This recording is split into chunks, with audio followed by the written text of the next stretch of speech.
All right, here we go. Daniel playing as the Mongols, TaToH playing as the Gujaras. Welcome in, King of the Desert. And this is a best of 5 here, still in the group stages. Going to be a good matchup. TaToH's probably favored, but wouldn't be surprised to see Daniel take a few games or maybe even take the series. We shall see. TaToH already laming a couple goats here from Daniel, and that actually kind of matters against the Gujaras, right? 4 goats in the mill. Could have 6 already, but TaToH taking those away. Or sorry, Daniel laming those. TaToH is playing as the red. I'm all bamboozled already. There's 2 more goats over here as well that TaToH hasn't seen. And Daniel could potentially find those. But when you come forward to lame, you're also not scouting your own base, right? So we see 4 goats here that TaToH could potentially take from Daniel. We can look at the maps a little bit. Daniel's got a great back gold. And a nice back woodline, but absolutely nothing else. Forward berries, forward everything else. And look, he didn't even see his rhino. Like, his scouting was so bad. He's going to discover it now and bring it back. Can't even see the other rhino? Oh, he's already taking it. Never mind. He can see it. I just can't. TaToH still searching here. Going to be bringing in his rhino, and he'll probably find these 2 goats over here as well. So, Mongols, Gujaras.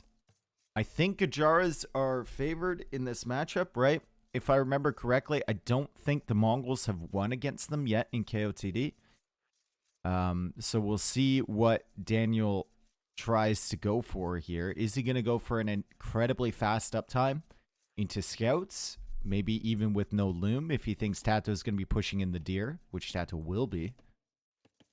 You could opt to do something like that. Or maybe you could even go like archers or something unexpected. Men-at-arms play. Unlikely, but on the table.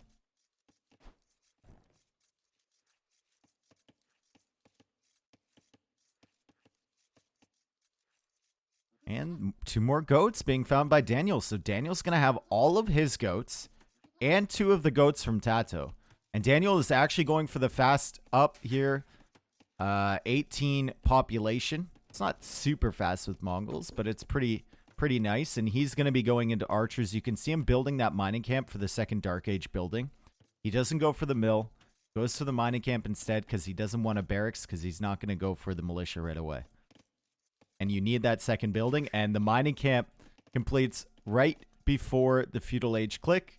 So Daniel will be on the way soon. TaToH will be joining him shortly, as TaToH's going to go up 19 population. And he's just finishing pushing in the second ostrich. Don't even know if he's going to go for that extra one. He's only got 4 goats garrison here, so he's going to be taking these goats under the TC. It's a bit of a change up from the previous meta with Gujaras, where people don't care about having the maximum amount of goats garrisoned anymore. They've kind of figured out that it's not really that great of a food income rate from the goats, so you can just take them under the TC and you should be fine, as long as some are in there. 19 pop, why so slow? Well, I think Gujaras are naturally going to be a little bit slower, right? Does capture age show the food income of the mill? It does not. It does not. I wish it did, so we could know. Get some good stats on that. 20 seconds behind is TaToH to the feudal age. And Daniel is going to be going for an archery range here shortly, probably in front of the berries. And we'll start working away on the mill. And he's got plenty of goats behind here. So his eco is going to be pretty strong. Should also probably go for a spearman to support his archers here. As he clicks the wood upgrade. Starts to get his wall off completed on this side. And this is where he can wall to the TC. The other side of his map is going to be a bit of an issue. But maybe he could wall to the wood line over here, potentially. As TaToH now goes for a stable in a really strange position. Way over on the right side of his base. It's not the worst, because horses travel fast.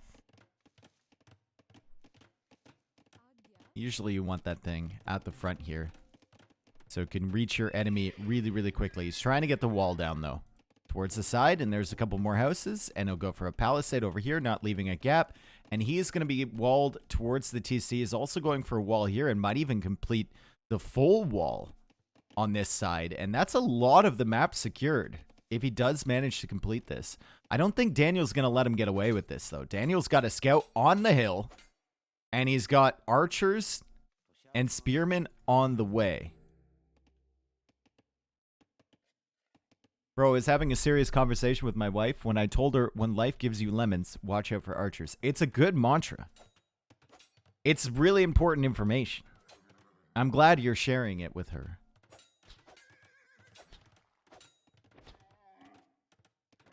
Archer opening, basically, if you add in a couple spears, forces the person who is going scouts to add the archer range right away, and therefore their economy won't really be all that much better than yours. They can't really afford horse collar because you're pressuring so quickly. And with the spearmen here, the scouts are going to have to wait for range units to come out to really help them. As long as Daniel doesn't lose the spearman for free or the archer for free, TaToH should have to keep his army around here to keep an eye on this. And that gives Daniel time to wall. And Jesus Christ, Daniel. What is that?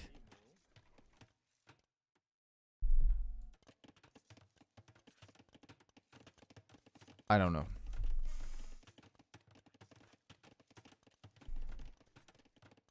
I don't know. Triangle base. Yep. Yep. Yep. Well, he could have walled to the wood line. He's decided not to. And, he is going to be walling to the edge of the map there. I'm sure he'll start... Like, make the blacksmith here, brother man. He's busy. He's busy. He's busy. He's sneaking out with archers, and he's actually added a stable behind this, too. So he's going to have archers, spearmen, and scouts of his own, and TaToH hasn't added really any spearmen. He's got one coming across now. As Daniel sneaks out with these archers, I really like this approach from Daniel. If TaToH's not paying attention, he might even be able to sneak past here with these archers. That's a little bit risky, but if you know your opponent's microing here, maybe you could get away with it. TaToH's spearman shows up just on time, and remember, TaToH still has that camel scout, so that's going to help out against these scouts. Here from Daniel. And TaToH, I don't even know if you can assume that there's another archer army somewhere. He's going to find it now. And he's coming back to try and deal with that.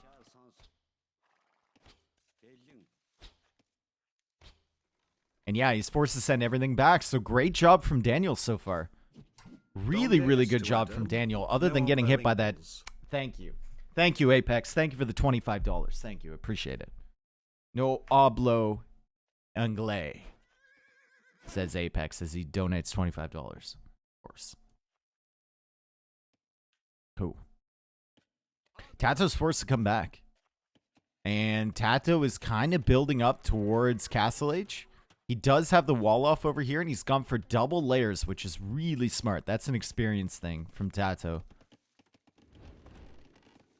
Getting fletching now. Does need to go out to that gold for sure. Just spent the last gold in his pocket for fletching. And Daniel's actually got, I think Daniel's actually got a more consistent eco setup here because he's been on gold the entire time. And TaToH's berries are about to run out. He's got 12 farms right now. Daniel has 9. And Daniel's going for a market. So Daniel's likely to hit that Castle Age transition a little bit faster than TaToH. Also has map position, has a decent amount of archers. And TaToH is just on scout skirm right now, which isn't the most sustainable thing ever. Still, Daniel's wall, like, look at TaToH's wall, right? Comes forward, buys himself some time with the military, and he gets down a really legitimate wall. Daniel's wall, like, this side is great. It's fantastic. It's wonderful. But, like, what is going on over here?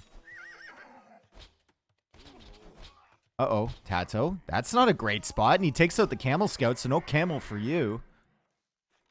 And Daniel is just going to be trying to buy his way up.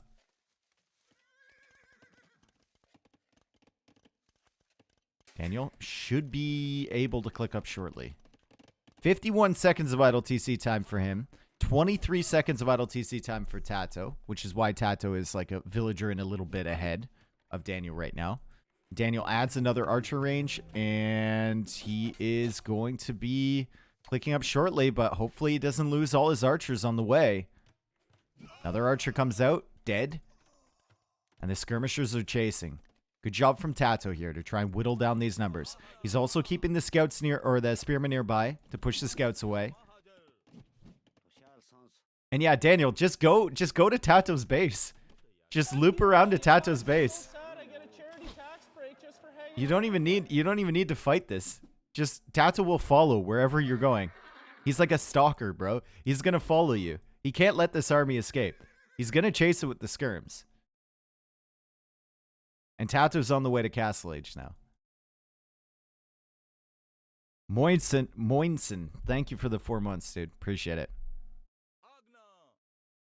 Scouts finding some decent value. Couple hits there against the skirmishers. And Daniel has to keep an eye on this archer army. Has to make sure it paths correctly so TaToH doesn't cut it off and start taking out archer numbers.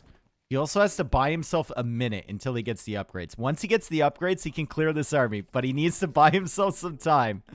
Oh, Scout's blocking the archers a little bit.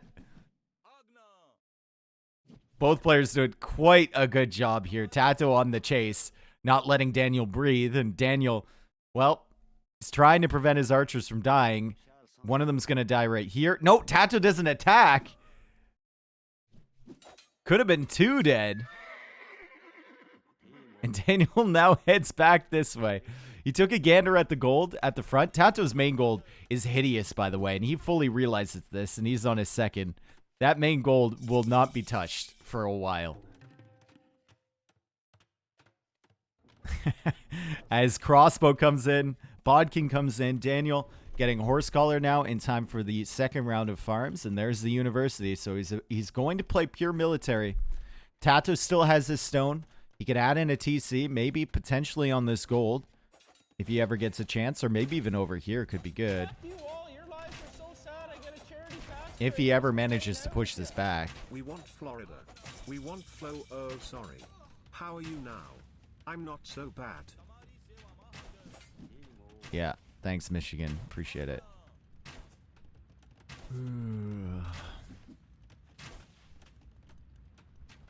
Villager is forward here from Daniel. It's going to be a siege workshop. It is going to be a siege workshop. He's got to get ballistics first, though. I think this villager was a little bit ambitious. We'll see if he can afford the siege workshop.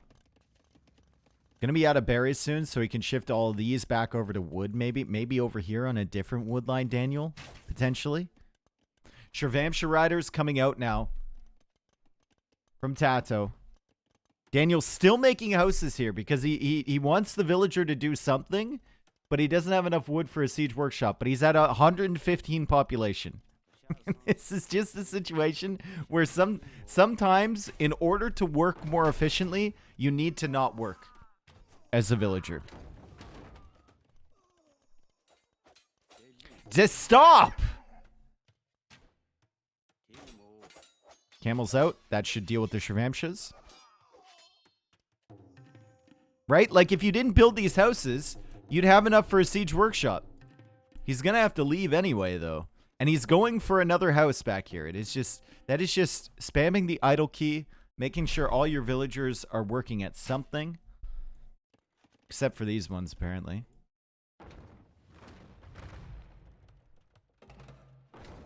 In the end of the day, you're kind of wasting resources doing that, right?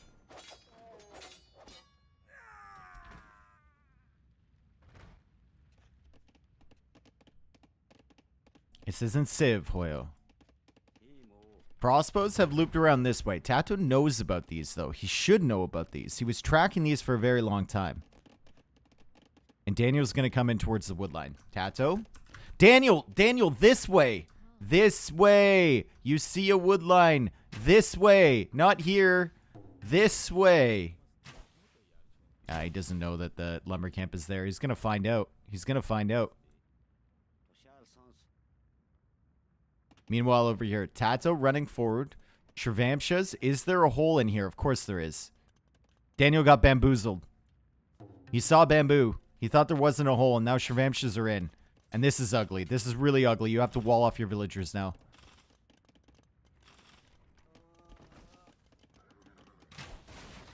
Did micro down the mangonel over here, though, and it looks like a couple villagers died. How many villagers? 3 villagers died. But over on this side, Daniel is going to have to try and counter the Shravamshas. He does have crossbows back. He's got a camel back there. 2 villagers dead. No, only 1. No, 2. Almost 3. Dead from Daniel. And now TaToH will be going for his 2nd and 3rd town centers. As he has mangonels in defense. He has 4 villagers ahead of Daniel. But Daniel is significantly ahead in army count.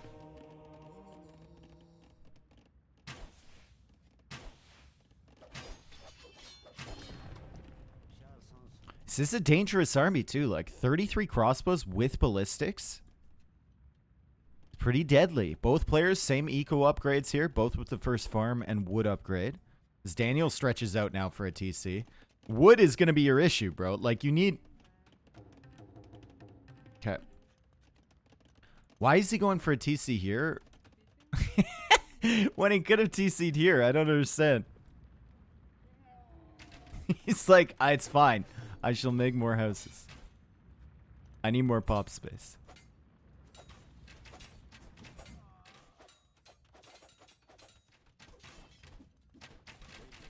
Never house? Nope. He might even be going for a castle to get nomads. We'll never know. We'll see later.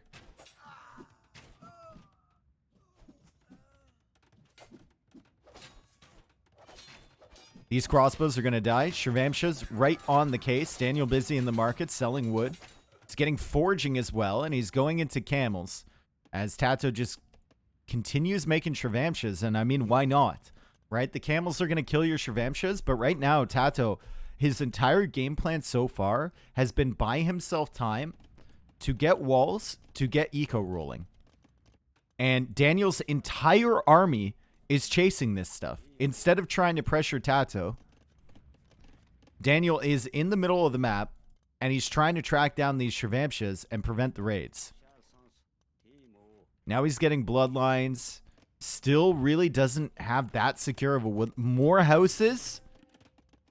My man is going to have 200 pop space soon. Actually. Imagine MBL with this house strategy. Unstoppable. Mangonel's now coming from TaToH. +2 armor on the way. Monks will do work against the camels. And the Mangonels are coming in. Good attack rounds there from TaToH. Sanctity also on the way. The monks are going to push away the camels. The Mangonels are going to deal with the crossbows. And the Shravamshas can go in for flanks. Or they can go in for raids. As we see these skirmishers finally cleared. And now TaToH's even thinking about a castle. And he'll probably castle... Will he castle here or will he castle in front of... Probably in front of the gold, right? Needs to secure this at some point. It's funny. His main gold has just been untouched this game. Good map recognition from TaToH to get these walls down. Prioritize that and just go to the secondary rather than forcing the issue on this main gold. And Daniel still really struggling to find any damage. There's still a hole, right? Is there? Maybe not. Maybe not. Ooh, Daniel sees this. Does he come in to try and deny it? You can't. 2 Mangonels, the monks, you simply cannot, right? You simply cannot. And what do you do now if you're Daniel? You don't have the eco to go up to Imp. He's going for more houses. And you've got this giant army here, but suddenly a castle is defending this area. Like, there's a serious lack of aggression here from Daniel. He's not putting any pressure on TaToH at all with this massive army, and he has no transition potential.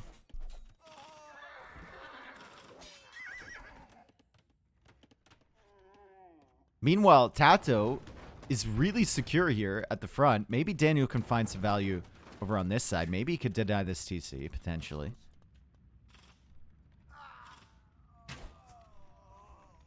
One villager down. As TaToH moves the mangonels over now. And this is such an experienced play. TaToH's like, I know Daniel is going to want to move his units. So I'm just going to send in my Shravamshas. I'm going to micro this guy back and forth, and my TC is going to go up over here. And it's going to be fine. I don't care about these. I know he's going to want to move his units. He's going to want to play the video game. He'll never just keep walking over here. Oh, shit. Oh, shit. Daniel's had enough, folks. Daniel's had enough. And this is probably good recognition from him. Like, I need to go in. I need to do something. Because at the rate this game is going, I'm going to lose. So Daniel is coming in here. TaToH gets a good attack round, but somehow barely does any damage to these camels at all. And now Daniel's leaving. Well, he's going for another TC on this.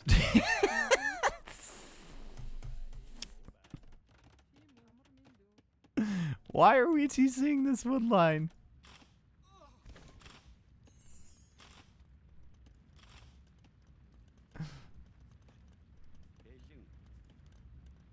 You can see the panic. He's played so well execution-wise. It's crazy, right? The uptime to Castle Age was really great. The archer numbers early was fantastic. All the text coming in was great. Even like limited idle TC time on a very limited eco. With the 2 TCs. All things considered. But TaToH, I think, is just playing... is really showing his experience. And he's playing a little bit more calmly and composed than Daniel is. Right now, the crossbows, they aren't really accomplishing all that much. TaToH's thinking about Imperial Age. Daniel is still not close. He does have enough for a castle, though. Kshatriya's on the way, and Daniel is coming forward with the castle. And he's going to put it on this main goal. Oh, no.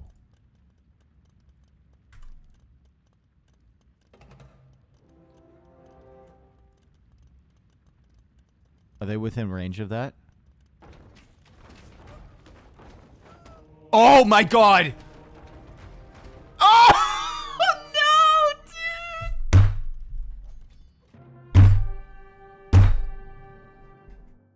dude!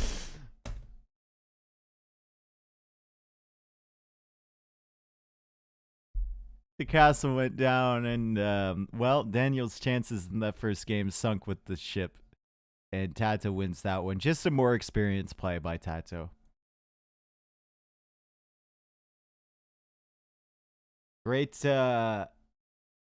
great map read from him. It was a really open map with an absolutely disgusting main gold.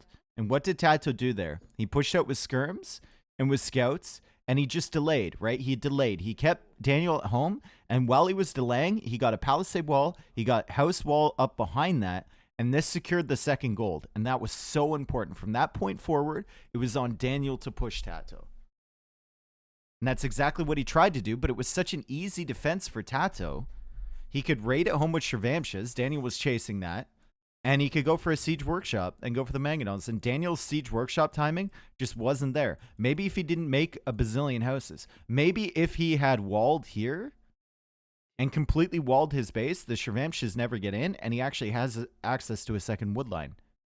And he can have enough wood to go for that siege workshop. But yeah, once the castle was up from TaToH, there's basically no chance there for Daniel. Because his eco isn't set up to go imp. And he can't make any siege that can take this down. He had to try and come in here. Couldn't find damage and needed to leave.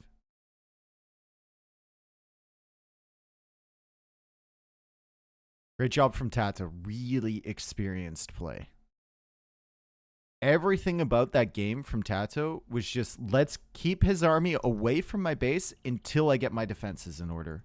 And then once my defenses are in order, he can come in however often he likes, because I'm going to burn him.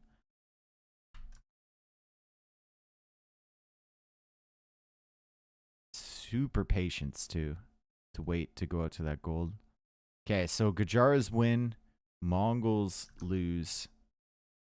And we go into the next game. Khmer against Vikings.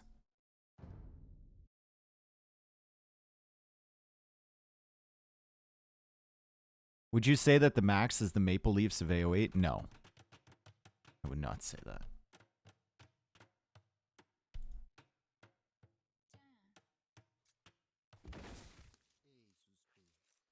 The Maple Leafs of AOE would be like if Viper were to stop winning for the next 50 plus years, but everyone was still a Viper fan.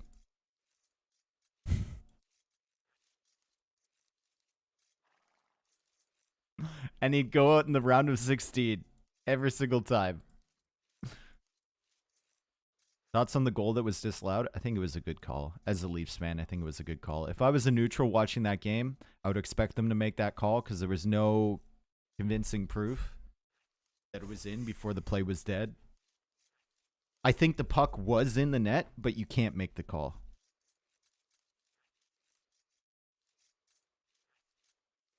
That penalty was bullshit, though, in overtime.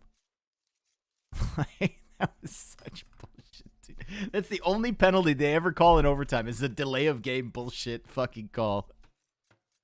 If there was glass there on the bench, it would have hit the glass.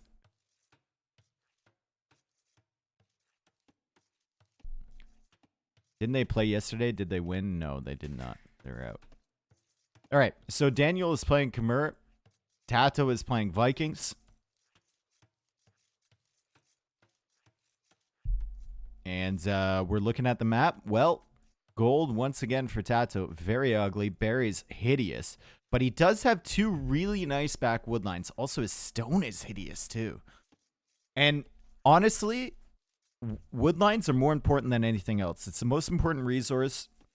And I think even with this ugly map here, TaToH might be happy playing as Vikings that he's got these two at the back in very nice positions. And you can already see kind of like maybe some walling potential here, right? Maybe secure this with a tower potentially. We'll see. On the other side, Daniel also has a forward goal, but the wood line kind of protects that. Berries are hideous. And he's got one back wood of his own with it. Awful stone. The maps here, guys. The maps. Fantastico. Thank you for the 7 months. Dax Axelrod. Thank you for the 2 months, my friend. Welcome back. Classic KOTD. Awful maps. That's been the theme of KOTD, right? Throughout the years. These still aren't as bad as... Was it KOTD 3? Or KOTD 2? One of those had, like, really bad maps. Yo, Cypher, thank you for the 5 gifted, bro. Thank you so much. Thank you, man. I think, like, KOTD 2 or 3, I remember Max being, like, in this position over here somewhere. And his closest wood line... He had one wood option, and let's say that Max's TC was here. Imagine this entire area was bare of wood. His TC's here. His closest wood line would be like this. And I think he still won the game.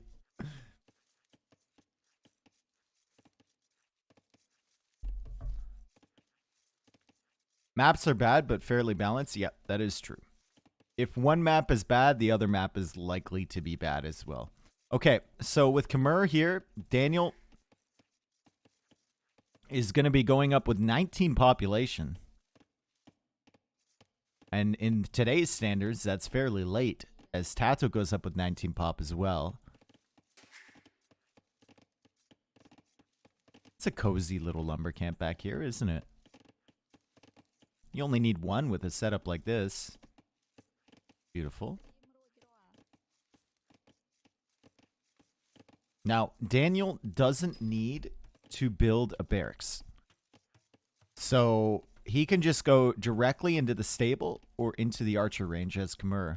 TaToH is playing as a civ that doesn't typically go for scouts as an opening. But I think against Khmer, you could make an argument for it. He's going to go for the barracks now.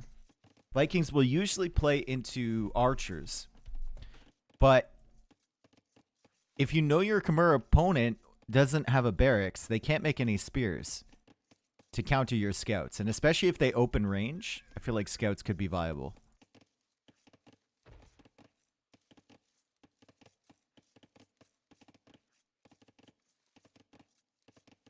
Haven't really seen much of T90. T90's in the Bahamas right now, I think. He's somewhere. I can't remember where. It's at a friend's wedding. Oh, stable forward here from Daniel. So he's trying to secure this front area. Does TaToH see this? He doesn't. TaToH's like, bro, where's your building? Where's your production building? Daniel has come so far forward. TaToH will not see this. So he has no idea what Daniel's going to be going into. I guess he can assume it's going to be stable because Daniel isn't on the gold. But he hasn't spotted it yet. Very, very interesting stuff here. Will he spot it this time? Yes, he sees it. And now he's going to see the archer range. So it's stable archery range for Daniel.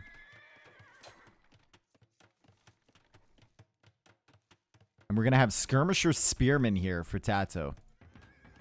He's also built his production buildings pretty far forward. And these two have the production buildings on the same screen, basically. So close to each other. As TaToH pushes out towards these barriers, Daniel is going to have to spend a little time defending there. But he's forward with the scouts as TaToH waits for his spearmen to be unleashed from the barracks. TaToH also a little bit of idle time with his villagers here.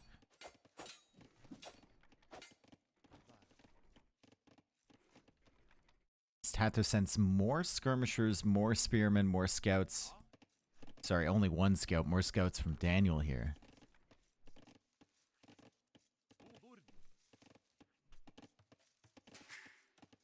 TaToH does have wheelbarrow for free, so his eco should be a little bit better, but you can see the idle TC time here for him. Kind of ticking upwards. Same for Daniel.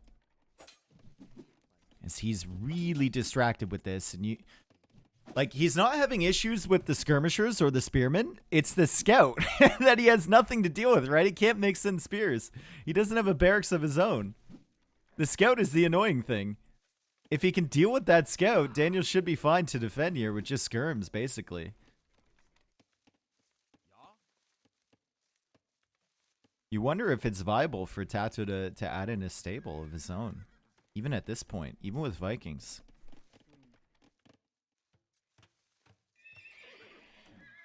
Daniel is now pushing forward. TaToH is retreating, sensing that he can't do any more damage forward. He's going to keep his spearmen near his skirmishers. And he's adding more skirms behind this. Still has not gone out to gold, TaToH. But he's starting to wall towards his town center. And he's starting to secure this area. Probably wants to wall here as well. Yep, definitely does with those two houses over there. Already. That will not give him access to gold, though.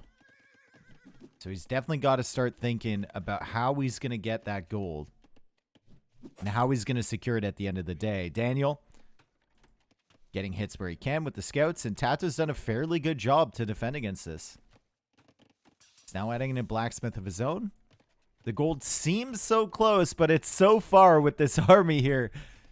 From Daniel just kind of roaming around in this area. Blacksmith now coming from Daniel, too. As he keeps up the scout and skirmisher production. Big armies here, but only one kill so far in this game.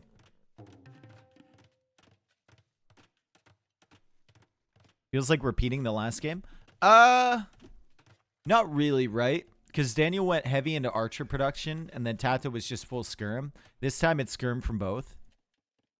But in terms of the KD, yeah, kind of.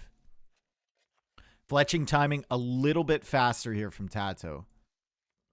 I do like scout skirm a little bit better than skirm spearmen because the scouts have the mobility and the potential to kill vills. So Daniel's army is a little bit better than TaToH's. And he's going to find some value here. And you can see TaToH needing to run away already. As he just doesn't have enough spearmen. He's got 3 more spearmen in the queue. Daniel, though, at home, running into some problems. And he's going to start dropping some farms as TaToH comes in now. Daniel's Woodline raid, though, looking pretty good. TaToH will probably need to run away from this. He's going to choose to engage. The skirmishers are still here from Daniel, and he's going to be taking out those spearmen pretty easily. TaToH does have wheelbarrows, so he can run fairly fast with these villas, but it's a lot of idle time there. And I think Daniel's going to take a villager. He does. Will TaToH take a villager on the other side? He does as well. And Daniel has lost... Oh, Daniel's lost so many scouts now. Oh, my God. All of the scouts are dead. Villagers come back out for the wood. And TaToH is still killing over here. And he's still got the spearmen. And there's more spearmen following this up. Villager is safely inside this house over here, but basically isolated. Both players at the bare minimum here for eco. TaToH's got 5 vills queued, though, so he has more food than you might think. Uh-oh. Big army coming forward. Once again, like, the spearmen and skirms will take a while to kill vills. However, that amount of them won't. That's actually a respectable amount. And TaToH's even getting forging here for his spearmen. So they can kill villagers just a little bit faster as well. TaToH's got to be worried about this, though. Suddenly, his woodline has been cut off completely. He's waiting for forging. And then he's going to, what, come in this way? This is a really, really nice game here. Both players housed at 55 pop. Both players housed here. Daniel just adding more farms. Khmer farms are going to be really nice in this situation. But Vikings do have wheelbarrow as well, so their farms are going to be pretty efficient too. Skirm's now diving in. Another villager goes down. Looks like another one went down on the berries there from TaToH. It's really tough for both of these guys to keep track of what's happening. But right now it looks like Daniel is ahead on the Eco KD. That might change though. Forging is in for these spearmen. Daniel needs to be careful. These spears are actually doing a decent amount of damage to the villagers. And Daniel, at the same time, is trying to kill vills over here. He's going to get one on the wood line. She's dead. Needs to retreat with the skirmishers, and he's still fighting over here, but villagers have died. And they'll continue to die. To skirm spearmen.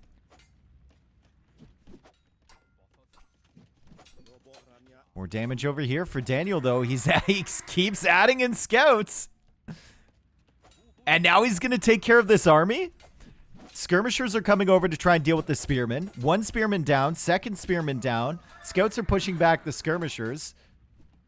And Daniel is still raiding. And Daniel might be taking advantage of this here. What a weird game. What an absolutely strange game. 29 to 23 KD for Daniel. He's got 5 to 4 eco KD. TaToH has 1 on food currently, as his TC is completely quarantined. And Daniel is still controlling the food eco. TaToH just now adding in his stable, but... Whoa. Oh, I guess he has 8 vills queued. There we go. Now he's got food suddenly. Now we can start adding in scouts, and Daniel's coming forward with vills. He's going to go for towers. Oh my god, towers on these farms here would be sick, bro. That is so sick. And TaToH's going to see this, and he's going to be forced into a counter tower, right? Yep, there's the counter tower right there. Daniel's going for another tower, though. Oh, damn, Daniel. You've made this game messy. Holy, the scouts are still coming. 13 skirmishers. He's still got skirms at the back here. If he deals with the spearmen, he can send scouts to deal with that. TaToH now walling in the villagers over here from Daniel. As Daniel tries to get in past this, TaToH's going to be taking down this tower. Daniel's still trying to build over here as he tries to take down the house and get in. He'll need to repair this. He's still got villagers idle on this side. He's trying to engage against the spearmen over here. Oh my god. Only Khmer things with that farm. Villagers still repairing the tower. TaToH's still losing villagers over here. Daniel is at 42 villagers. TaToH is at 38. Daniel is now getting the armor for his cavalry. Still does not have bloodlines. Daniel is the first player to come out to gold. Somewhere. Over here. Nope. Over here. He is the first player to take gold in this 24.5-minute game.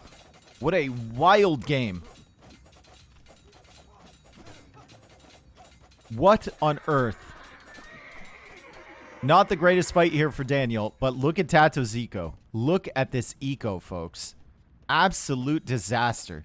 Meanwhile, over here, dealing with the spearman, and he's sending a scout over, and that scout should be able to clear all of these skirmishers. Not before TaToH gets another couple villager kills, though. Daniel just trying to save this vill, and that's not going to be saved. He still has villagers forward here. He can go for another tower, potentially. Finding more vills. On this side is Daniel, but he's not paying attention because he's, well, paying attention at home. And there's another tower to cut off this wood line. And once this wood line is cut off, it's bad news bears for TaToH. Daniel, if you wall here, and wall around this tower, TaToH will have no wood access at all. Daniel's just sending everything in. I don't know if this is smart or not. I don't think this is smart. Just control this wood and control this wood, and you're fine. And now TaToH doesn't have any wood options. He's going to have to stretch out for this wood line in between their bases. Daniel now dealing with all of this stuff at home. TaToH is on the run here, folks. Wheelbarrow really giving him some value. That wheelbarrow upgrade is huge in this game. Second stable here for TaToH. Daniel will go for another. Please wall this up. Please just wall it. Probably won't matter, but if it does, you're going to be kicking yourself. Oh my god, these skirmishers, though. 14 kills.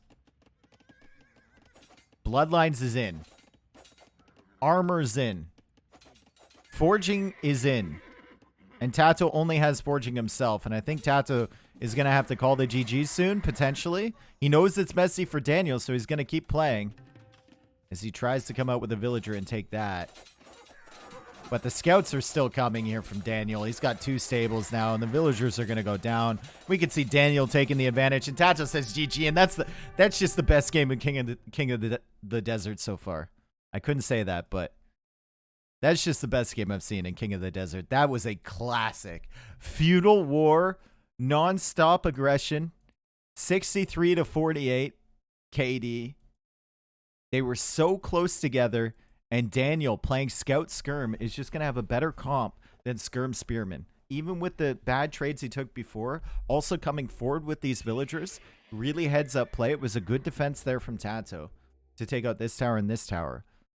But this one shutting down the wood line forced TaToH out here because you couldn't send army here or villagers here because there was army there from Daniel. And then Daniel just punishes.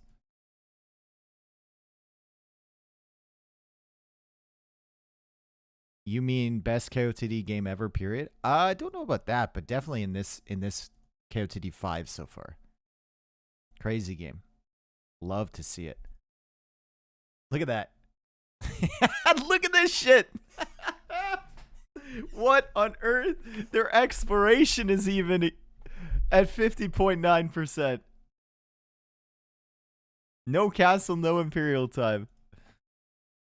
Let's see. Is it actually 50.9? We know it is mathematically, but does it look like 50.9? It does.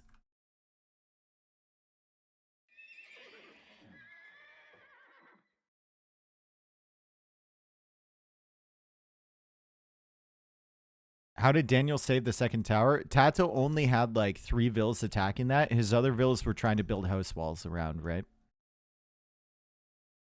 So Daniel managed to get it up, and then he was repairing it with 3 villas, and TaToH was just trying to keep the army out from Daniel.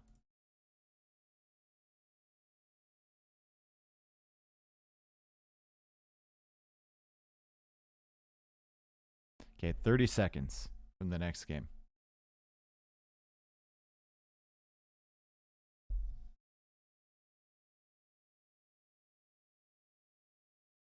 That was really nice. That was like a super old school kind of Arabia match. The Khmer farming really helped Daniel. He didn't really use being able to hop in the houses too much, just a couple instances.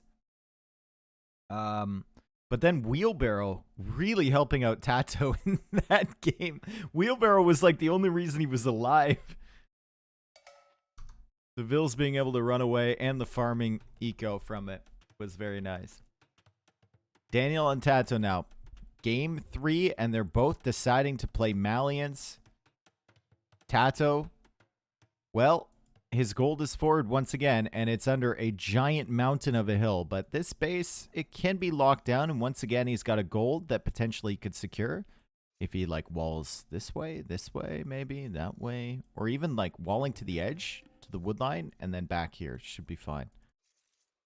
Also back berries at the side here. And for Daniel, well, back gold, back wood lines. Front berries, though. Really disgusting berries. So that could be an issue.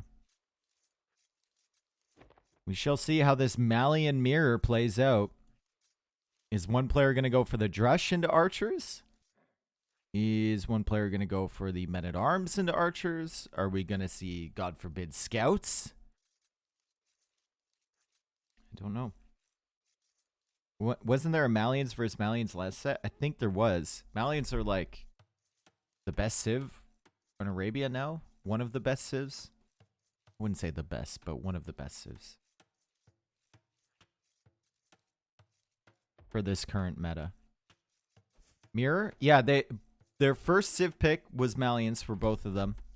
And it's a hidden pick, so they can pick the same civ and then it's revealed. And then after that first civ pick, the draft continues normally.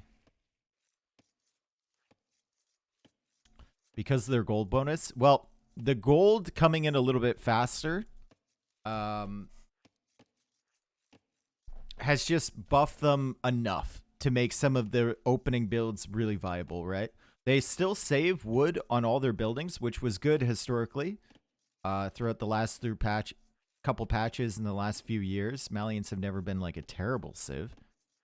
But now that their gold comes in a little bit faster and they have more of it essentially as it's longer lasting,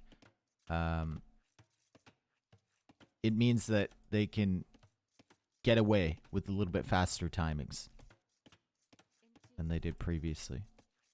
And infantry got buffed, yes, and the research times on the infantry went down as well, which means you can make that transitions a little bit faster. But I mean, that's just icing on the cake, right?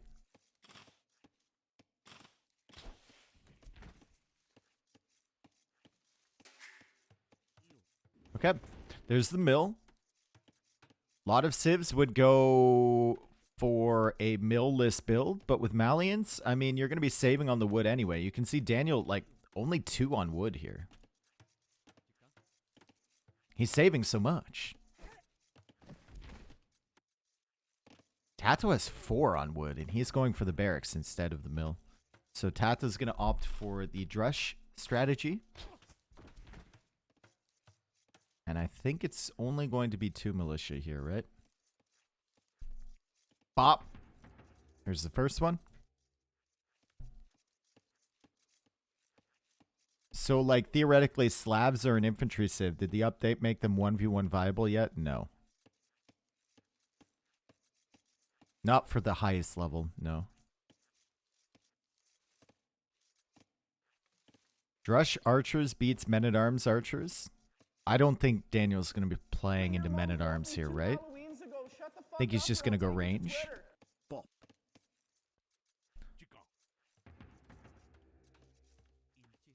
Here come the militia. And TaToH already kind of thinking about the wall-offs. Daniel also thinking about the wall-offs. And yeah, Daniel looks like he's just going to go range here. Only 2 on gold. Hasn't started the barracks yet.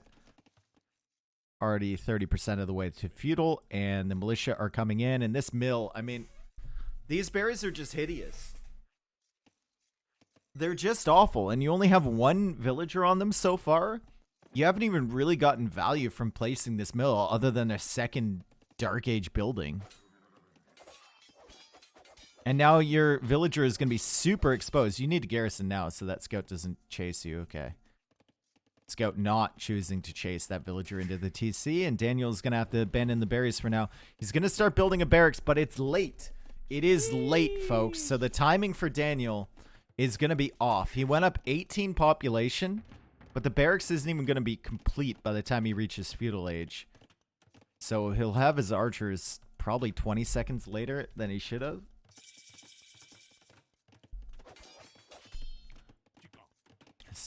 TaToH's still looking for damage with the militia, and he's pushed Daniel off of the berries. So I guess that's enough damage. Still kind of holding map control, getting some damage on the scout, and he's just waiting for feudal of his own.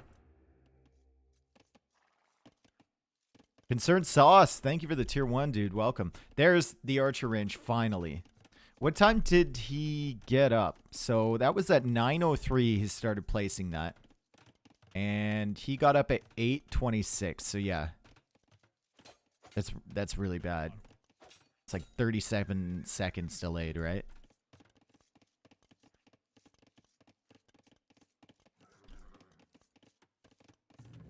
It's enough to produce one archer, basically.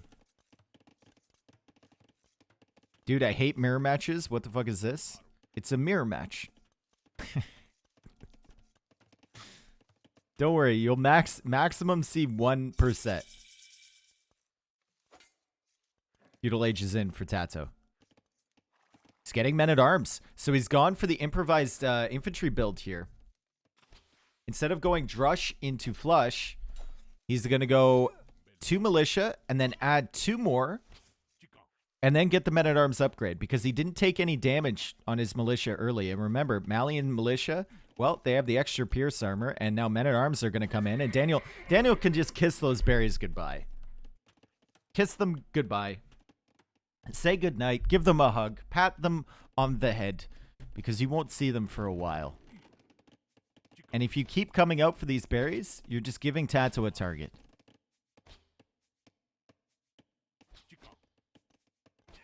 Ooh, really, really nice from TaToH there. Daniel not paying attention to his archers, and he was already delayed on archer production, so he needs as many as he can. That was a good pick off there. As TaToH now loops around this way.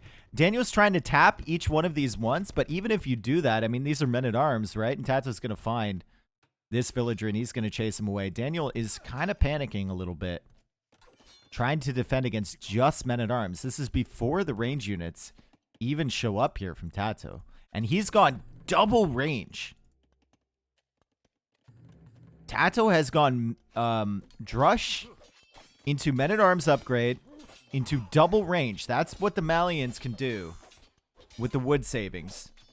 And TaToH's going to kill another villager. He does. Oh my goodness. Or I guess that's the first vill going down of the game. Still, the men-at-arms have found amazing value. Has Daniel seen the double range? He's seen one. Does he see a second one? He does.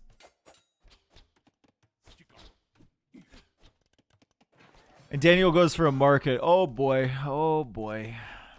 Oh boy.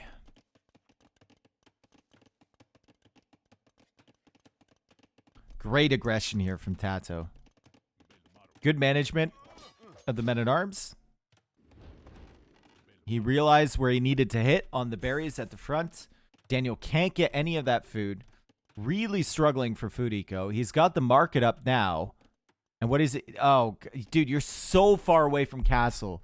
You can't nuke yourself right now trying to get there. You're so far away, bro. He did it for fletching. Oh, God. And he's coming out with archers. Gonna try and find damage, but it's double range from TaToH. And he kind of has the walls up over here, too. So I don't even know if the archers can really do anything. Even if Daniel comes forward and gets them on the hill here, TaToH just temporarily abandons his gold. Goes for a couple skirms, and he can push him back.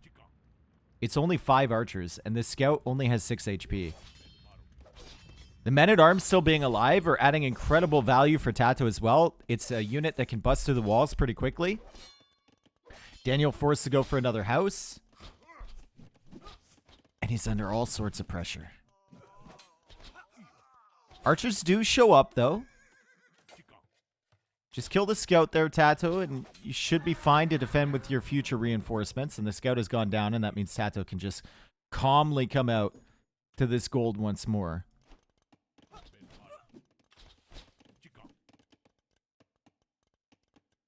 Yeah, TaToH has had some idle TC time. That is a good point. And Daniel's resources, well, he continues to sell everything at the market. Buy some more food, seed some more farms. He's got more on gold now. He's got more on gold, and we can see it coming in. Daniel might be hitting a really nice castle age time, but it feels like TaToH is just going to be in a much better position economically, right? And he could choose to sell his stone, too. Like his food eco, he's got 12 farms right now. Daniel sitting on 12 as well.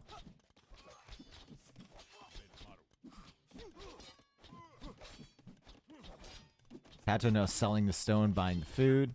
Daniel clicks up. Wow. Malians are a hell of a drug, aren't they? Damn, dude. You just send everything to the gold, I suppose. Hit that market. Hit it hard. Hole on TaToH's woodline? There is a hole back here. He knows. He should assume that's there. But, like, he's walled up here, and Daniel will never find this hole. Daniel will never find that.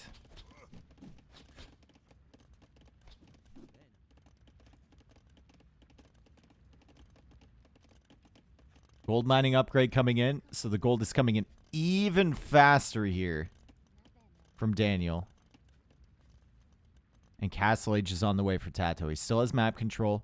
Daniel's still around here with the archers. He's probably just going to show up on the other side of this wood line. Actually, no. Knowing Daniel, he'll go after the gold.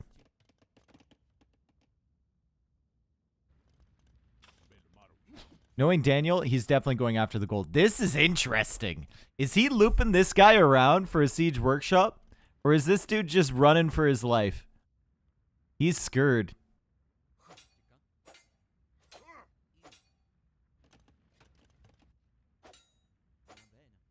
Daniel gets on the hill. Try and get a little more damage. Take a little less damage from that lion.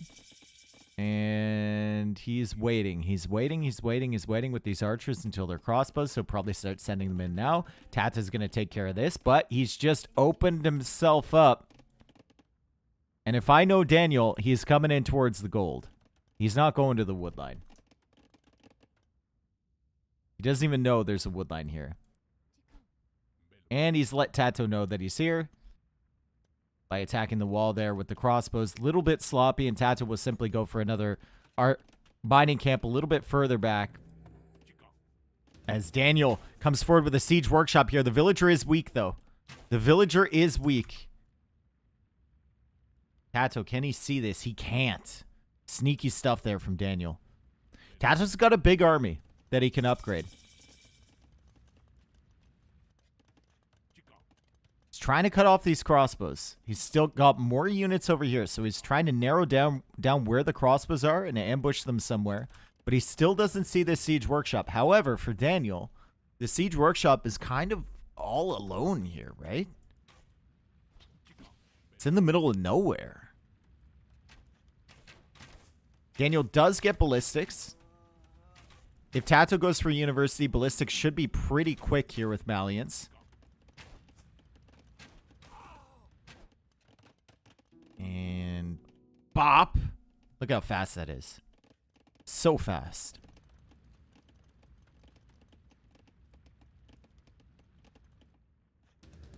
It's a mangonel, but it's a mangonel with literally no support at all. And skirmisher is coming in now. Elite skirm.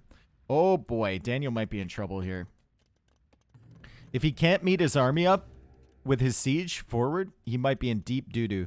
But if he can meet his army up with this, he's going to have 2 mangonels to start the push. So that could be really, really strong. And now the army is coming forward. Maybe Daniel can get something done here. TaToH trying to stretch out. Oh, TaToH. Oh, my dude. You are going to find this siege workshop. You are not going to be very happy, are you? He's trying to clear this stuff. He's trying to micro over here. He's not paying attention. He sends the villagers back now. He knows all about this siege now as Daniel tries to attack around where the villagers are. What are you doing? And TaToH trying to clear this stuff up. And TaToH's taking out all of the crossbows over here. He's also applying a little bit of pressure. The problem for Daniel is that there's really not that many crossbows to support the 3 mangonels. He's got 3 mangonels, and that's fantastic. Don't get me wrong. But there's only 6 crossbows here. And he doesn't really have anything in defense right now. TaToH's going to show up on this wood line, start sniping vills. He's going to come over to these berries, and I told you not to go out to those again, Daniel. There is 3 crossbows over here from Daniel. TaToH's got a skirm over there. He should be able to deal with them if they choose to come in. Daniel's forced to run now from that secondary gold. And Daniel is trying to come in here with the crossbows. And TaToH is now officially no TC gaming. That TC got absolutely eaten by the mangonels there from Daniel. So good mangonel production. He's even going for a 5th one. Just keep pressuring, bro. Where are you going? What are you doing with these? I guess he's coming back. He's coming back with all 4 mangonels. And maybe it's smart, just clear up the army because TaToH can't go for another TC. He doesn't have the stone. You just figure you're probably ahead in eco. But now he's looping around to this side. TaToH getting a good snipe there. Also coming this way. Oh, Daniel, no. Daniel, no. Daniel, no.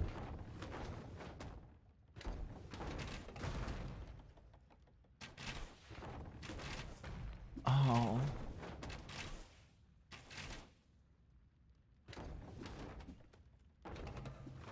Nice micro here from Daniel with the mangonels. Except he's going to lose some more. And TaToH has completely dealt with this pressure. He's still pushing over here.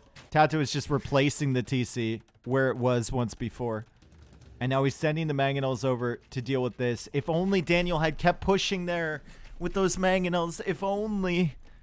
If only, guys.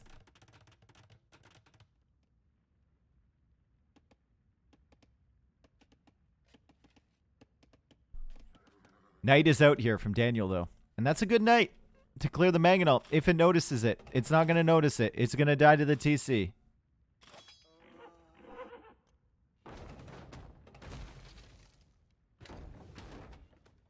Daniel struggling to manage microing on so many different areas. He's in on the wood line now. You're wondering why his mangonel micro is quote-unquote bad? It's because of stuff like this. He's killing villagers, and you'll lose a mangonel gladly in exchange for this many vills. Great stuff there from Daniel. Does lose another mangonel, but he's killed a lot. He's still dealing with this stuff back here. These skirmishers have killed 4 villagers. And it's another wild game. Knight comes in once again from Daniel. He's got 16 crossbows, though, and he's on the run over here. TaToH's at 42 villagers. Daniel's at 44. 27 on gold for Daniel, yeah. He is just saturating that gold, isn't he? Second town center here for TaToH. Daniel should just buy himself another TC. Like either here or maybe even on a wood line somewhere. He's buying food, he's buying wood, and he's getting a horse collar. Okay. This might be a repeat of game 1 where TaToH just tries to hold Daniel at his base and then expands his eco behind this.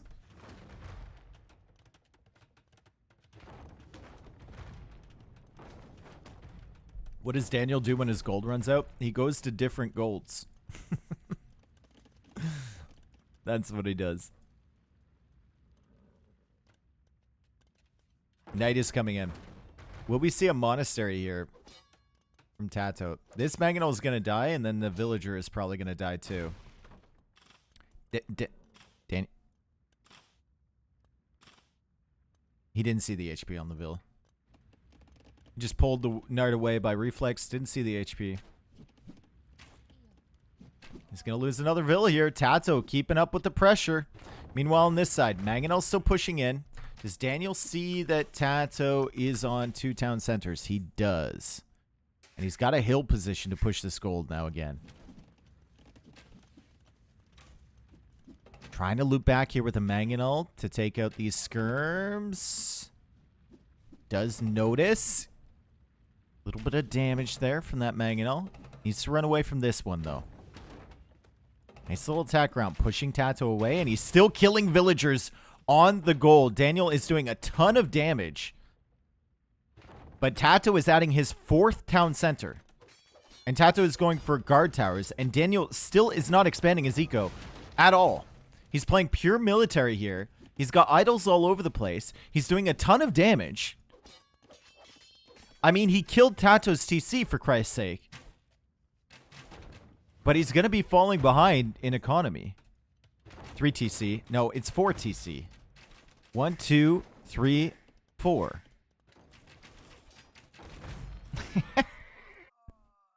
You guys, it's 3 TC, Dave. No, it's 4. It's very clearly 4.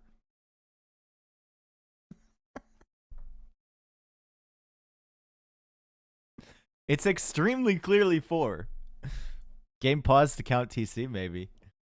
Good set, though. This is the best set of KOTD so far, I think. At least that I've cast.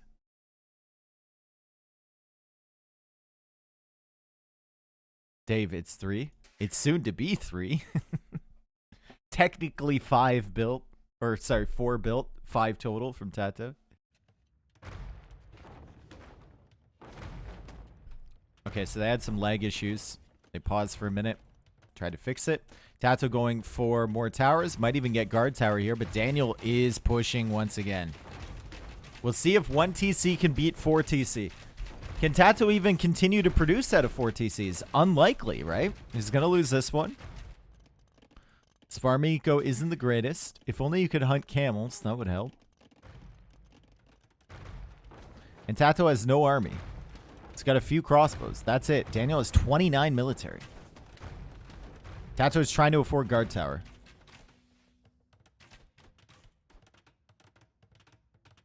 No, he's not.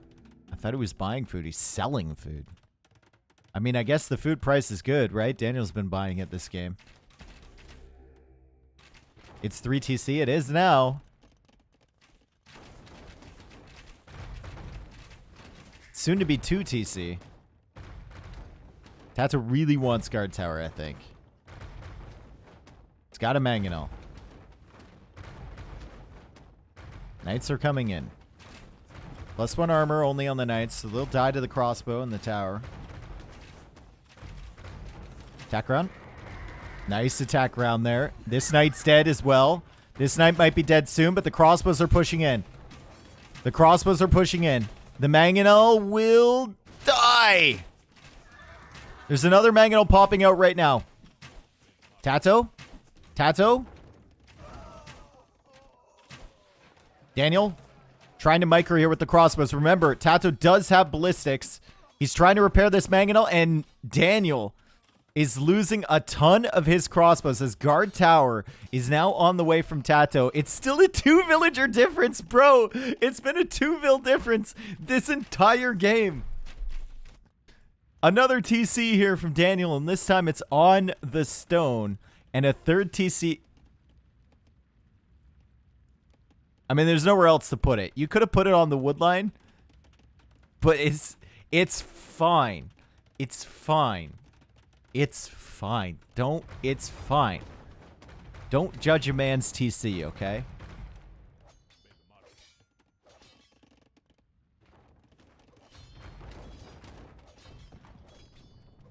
Okay? Give a man TC, and he will make villagers for a day. Teach a man to TC, and he will make villagers for a lifetime. And he's learning. Okay? It's a farm TC.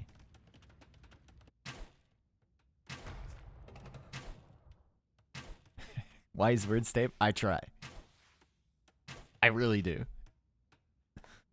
You judged my berry TC? It deserved to be judged. 3 villager difference. Oh my god, bro. What on earth is this set? Actually crazy games here. Actually look at the micro from Daniel. Oh, nerd alert. Nerd alert. I haven't seen a nerd like that since Fletcher stole my Mirror Force card. Grade 7.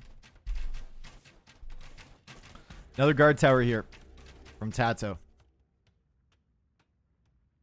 Watch TaToH rebuild the TC for a third time. Maybe he could. 71 villagers for... It's still a 2-vill difference. And TaToH goes for another guard tower. Remember, this is a mirror matchup, so we can't talk about the civs.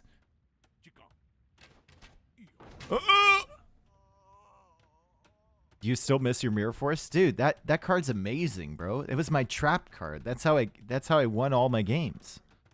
And then he used it against me after he stole it.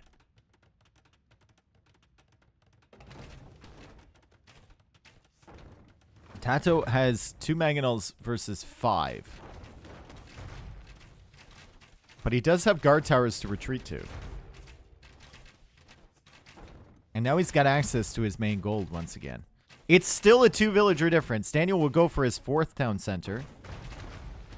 TaToH will try and take out this Mangonel. He's attacking up the hill, though, so that's annoying for him. And he doesn't quite manage to get it. He's going to get it with the guard tower, though, but Daniel will end up clearing that up. TaToH trying to save this mango, and he doesn't. And he doesn't. He also lost 4 crossbows against the shot over on the other side. Look at the mini-map here. Daniel is completely controlling the game. Daniel has really started to pick it up here. Look at this. Daniel knows that TaToH is not over here. He knows that TaToH is stuck in this corner with guard towers. He can start adding some outposts over here, too, to track all of the movement from TaToH. Make sure that TaToH hasn't snuck out this way, and he's going for outposts over here. And Daniel is just playing this pretty correctly now. He's expanding his eco. He's expanding his map control, his vision. And TaToH's going to struggle, right? TaToH goes for the TC a little... It's a little bit off from the initial position, I think. It's a couple tiles off, but it's basically in the same spot again.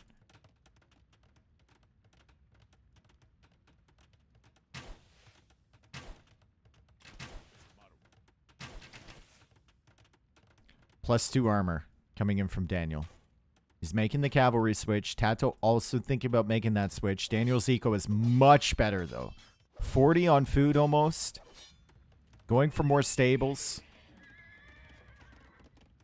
He's got a bit of stone in the bank, too. And I think a castle over here could be really nice to secure that. Even a castle in the middle would secure this gold as well. Could be nice.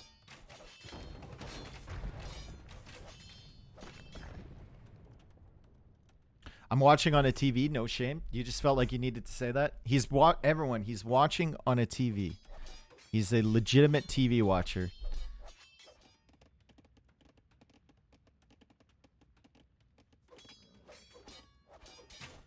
Wheelbarrow on the way from Daniel. They're finally getting eco upgrades here, folks. TaToH doesn't even have horse collar. Oh my god. Daniel is... Dude, Daniel is danicking right now. It's not panicking. It's a Daniel panic. It's a Danic. And that's what he's doing right now, okay? You just can't have idle vills. You just constantly need to be tracking the idle villagers. And he's tracking the army, too. Ooh, this is really bad from TaToH. It's a really bad position. These are +2 knights here. With crossbows following up. The crossbows have ballistics. I mean, this army's dead, right?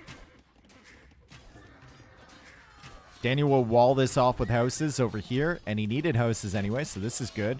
Army from TaToH is completely dead, and now Daniel has the superior military, and Daniel can feel free to come forward with the castle, and the castle is indeed in the center. Gets a conversion on that knight. That's really nice. Pulls the mangonels away, and he's sending more knights back across the center here to keep that castle going up. There's towers everywhere here from TaToH. Towers absolutely everywhere. He's got ballistics for them as well. He's got enough stone for a castle, and he calls the GG. Daniel, what an absolute beast in that game. TaToH tried to hold on, but Daniel somehow managed to make it work, and it was the counter raids, right? It was the crossbows coming over here, raiding villagers, the constant pressure on the TC. Even when he's taking bad trades with the mangonels, he's still killing vills from TaToH. And TaToH playing on the defensive, he had some great moments there, but he couldn't quite recover. Daniel's up 2-1 in two absolutely wild, crazy games. And those are the type of games that Daniel's going to win, right? The ones that are super messy, his speed can really come into play. His aggression's going to come into play. If you're just both walled up and you're playing into the late game, I think TaToH might have the advantage. Clear Civ win? Clearly. Clearly a Civ win.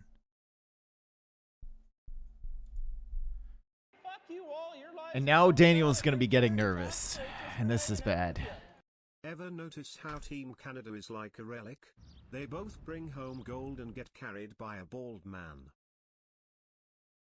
Thank you, TaToH. What other Team Canada are you talking about? That brings home gold and gets carried by a bald man. Oh, you're just talking about the Age of Empires Team Canada. Okay. I thought you were referencing another Team Canada team. That's right, though. They are getting carried by me. Dave is kind of the Dana White of AoE2. True. Not really, though. No, not at all, actually. Other than the fact that I'm bald.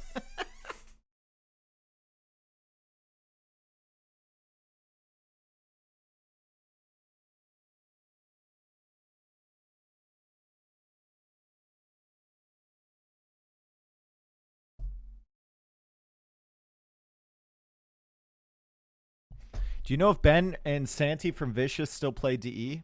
Santi I haven't seen since like 2016. Santi's been gone a very long time. Ben I played with a couple years ago, and I've seen him on Steam a few times. Mike plays a lot. Hoodlum. I played with him a bunch.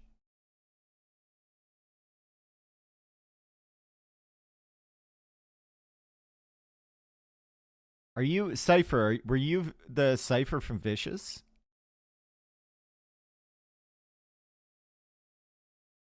The guy who was...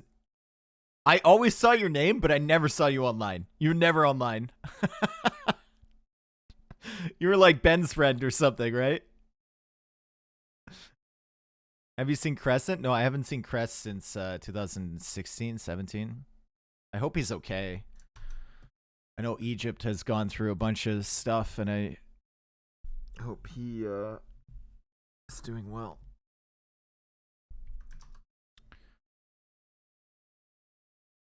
All right. Here we go. TaToH playing as Portuguese now. Daniel playing as Ethiopians. And Daniel, woo, finally getting a... Whoa, look at this map, guys. Is this even King of the Desert? Damn, Daniel. Look at that. Joined up woodline. Wall potential here. And you can even wall, like, just even like this if you want to. You can go for the big one at the front. It's beautiful. Fantastic. Let's take a look at TaToH. Also beautiful. Also a fantastic map for TaToH. So, two really good maps here. See if TaToH can bring this back to a game 5.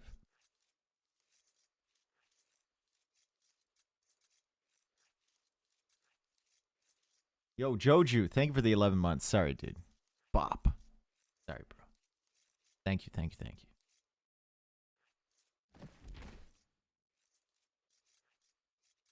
Has there been any map where one has had a great and one awful map. No, that's pretty rare.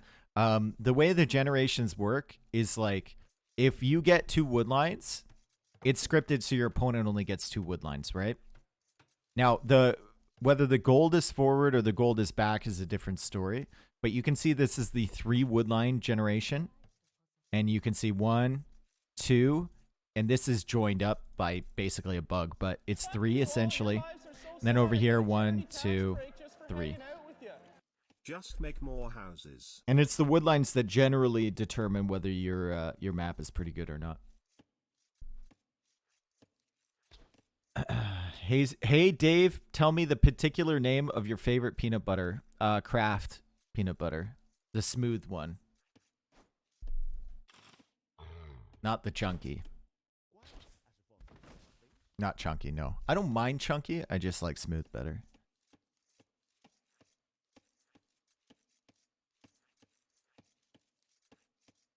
I just don't think the chunks really add anything.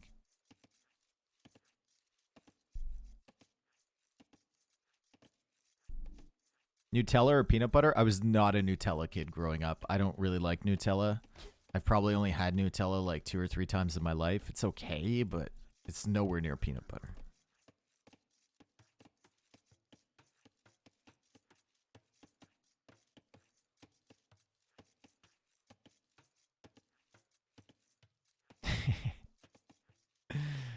David, I always say hi to you. You never reply. I'm sorry. I will keep not replying to you.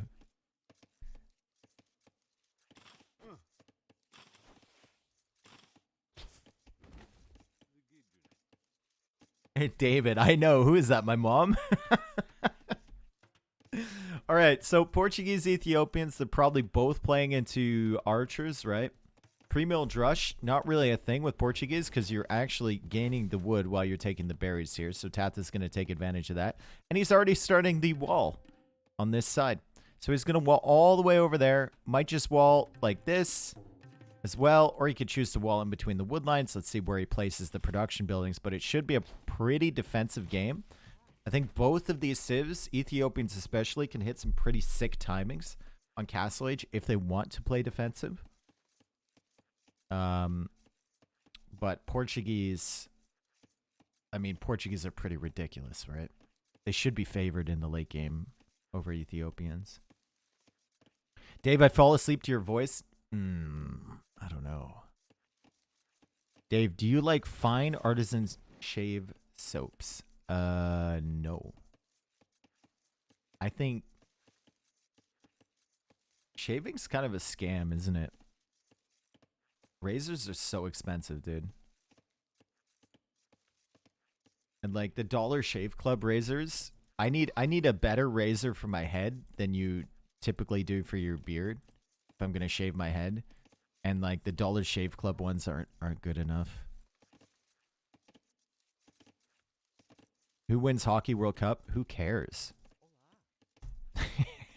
That tournament is such a joke. Stanley Cup is on, man. Barracks coming out from Daniel. And it's going to be an archer range. 100%, right? You play into anything else as Ethiopians? Very rarely. North American arrogance? Dude, it's not arrogance. It's the fact that nobody cares or plays in that tournament. Even if they're playing, the players like have never played together before. It's just not competitive.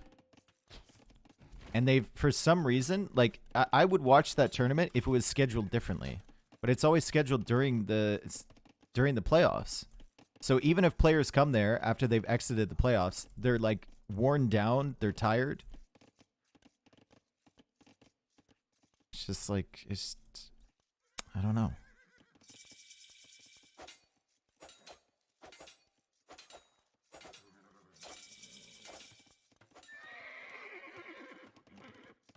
Like, I wish that NHL could negotiate with the Olympics again to get all the pros over for the Olympics. It's been way too long since we saw that.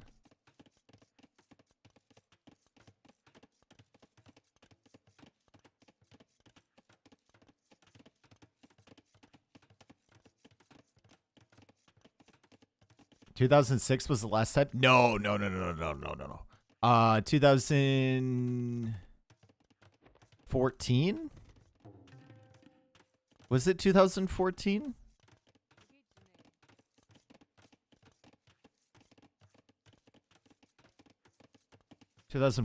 Yep. So, this is very defensive. Walls over here from TaToH. Walls over here from Daniel. They both read the maps. They both realized that each player can wall pretty nicely. They'll go for a little bit of archer production, but both players are going to be angling towards the castle age. And we've got some more time to talk because there's going to be nothing happening. After 2 crazy games, they're going to slow it down. Did Sochi have NHL? Sochi did. I remember it because obviously I remember Vancouver. That was amazing.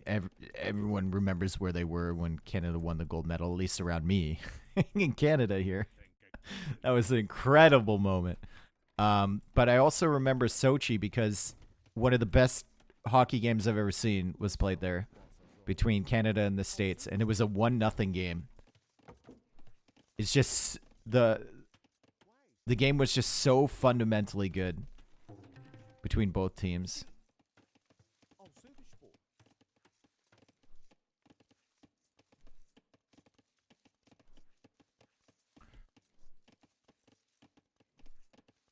It's an insurance thing in case they get injured in the Olympics. Yeah, I know that.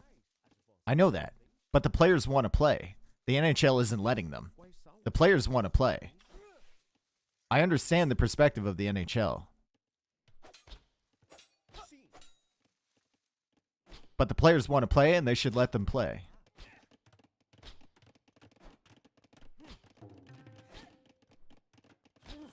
This is good pressure from Daniel. Only 2 archers here. And Daniel has fletching. TaToH realizes that Daniel has fletching, and TaToH now abandons the berries with Portuguese. So the berries are giving you food and wood at the same time. And that's not something you want to abandon. And TaToH, I mean, it looked like he didn't initially want to invest into fletching because he wanted to get up to Castle Age a little bit faster, but he's going to be forced to. So he can fight back these archers. Yeah, maybe. Cal up. It's just, it's a shame that we have not seen, like, you can make the argument McDavid might be the greatest player to ever play. He's definitely second best. It's Wayne and McDavid. It's like 1-2. But it's a shame that we've never seen him in the Olympics. It's crazy.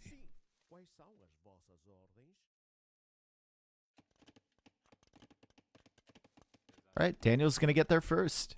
And Daniel, once again, using that market.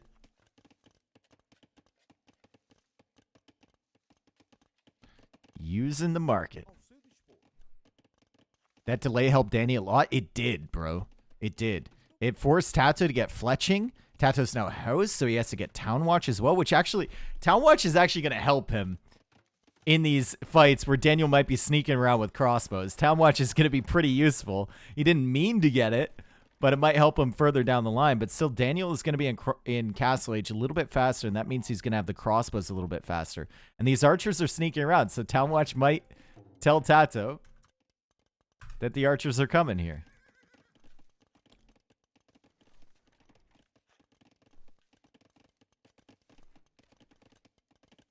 It's almost like Daniel read TaToH is getting fletching. Well, he knows that if he wants to take back the berries, Daniel knows that if TaToH wants to take back the berries, he's going to have to get fletching. And just pressuring the berries is really nice. There's a hole here as TaToH deleted. TaToH deleted a wall on that side, and now the archers are coming in, and TaToH is going forward with his archers, and Daniel is going to be back here with 2 of these. The scout doesn't really matter anymore because it's 1 HP, and it's going to die now. But Daniel's going to be Castle Age faster. If he can nerd it out completely with these archers, he could get his upgrades and be very annoying back here, but at the end of the day, it's only 1 archer, and TaToH will end up clearing this up. Just passing. 2 archer armies. TaToH coming in towards this. Is there a hole here? That's the question. Around this stone, potentially? It probably isn't. I don't think so. But if there is, TaToH's going to find it. And Daniel is going to be forced into what? Siege Workshop? Yep. Crossbow Bodkin. On the way. 2 archers can do what? Well, if they were upgraded to crossbow, like, if those archers had still been alive running around back here and this crossbow bodkin came in, suddenly the archers from TaToH can't do anything at all. And these crossbows can start picking off archer numbers, can drive the villagers away from the gold, maybe snipe a few of them. So that was good from TaToH to come back there and deal with those.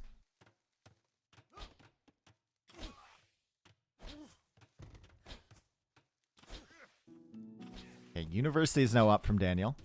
Again.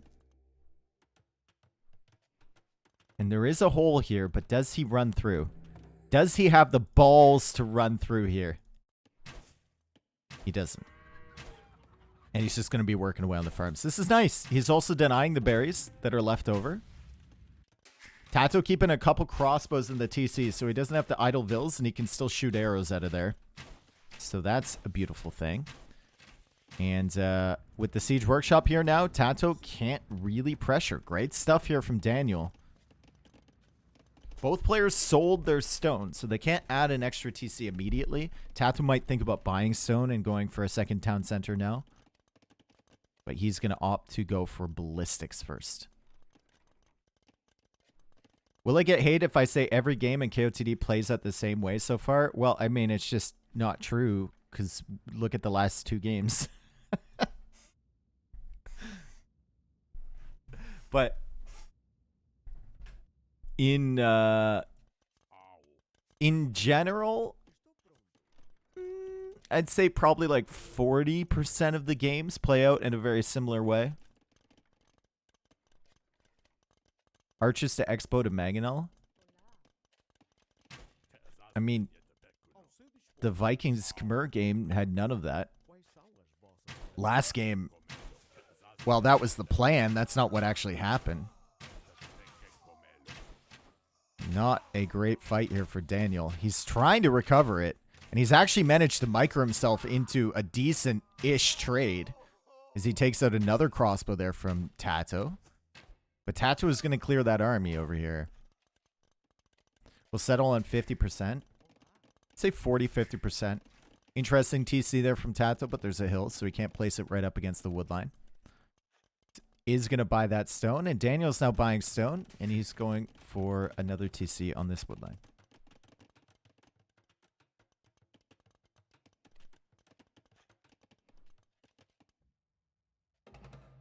Villager coming forward once again from Daniel, and he's going to be the one applying the pressure. Daniel's got to be nervous now. He's actually got himself into a decent position. He managed to take 2 games in a row against TaToH. Wild, crazy games. And you get more nervous when you're winning than when you're losing. In general, anyway. Especially when you're the underdog. When you can feel it. Right at your fingertips.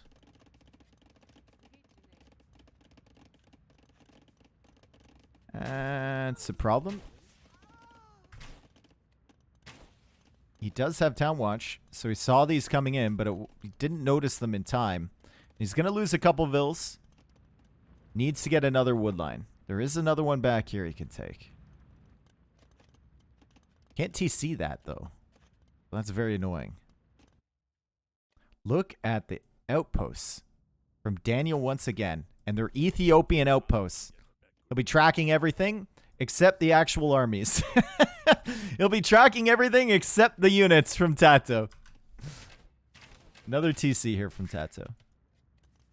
Why he doesn't just go for an outpost over here, I don't know. Or why he just doesn't go for an outpost over here, I don't know. I mean, it only costs wood for Ethiopians, right? It's very strange that he's making outposts here, but nothing on the sides.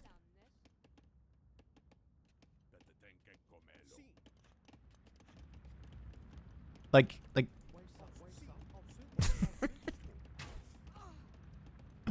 my man's got the middle locked down, though. Don't worry about it. Tries to micro away. Microing away from the shots. Nice job there from Daniel. Thank you, Ted. Thank you for the 11 months. Appreciate it. More villagers dying over here. Oh, God. 3 villager kills. Daniel now trying to deal with this army. And TaToH once again ahead in villager count. Nice shot there from Daniel. Got some good damage. And another one as he attempts to... protect the split there. Mangonel does go down. The crossbows are here, though, and it's going to be pushing that away. But meanwhile, on the other side... Oh, my God. More villagers dying. Daniel not tracking these armies at all. He's not tracking them at all. And TaToH has 23 crossbows. Daniel's at 12. He's going to lose a few right here. But still, TaToH is on 3 TCs. He's pulling ahead in villager count. He's managed to pick off more vills from Daniel. And this has just been... I mean, they were in a fairly even position when they got to Castle Age. But Daniel hasn't been able to track the raids. He hasn't been able to get any raids in on TaToH at all. And he's still just producing from one range. One range.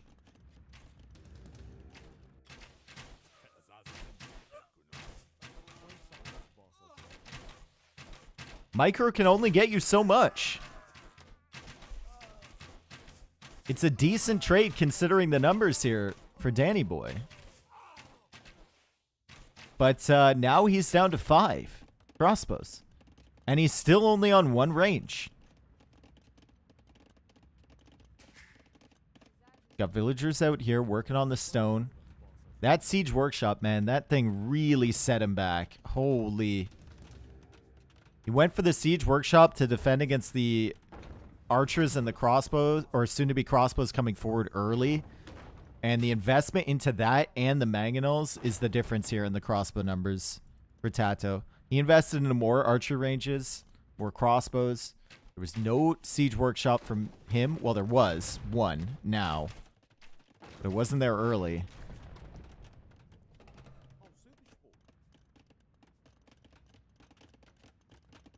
And there we go. Finally, some extra ranges here from Daniel.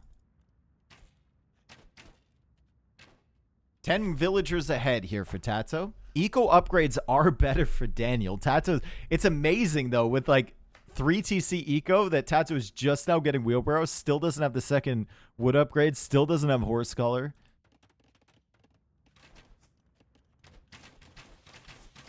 Would TaToH going for some light cav to raid make sense? To raid? I don't think so.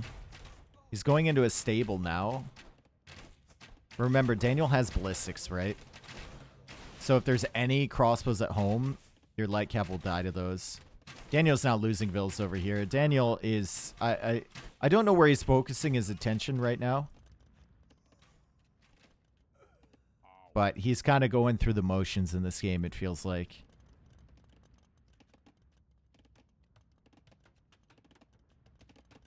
Doesn't seem like he has a pathway to victory in mind.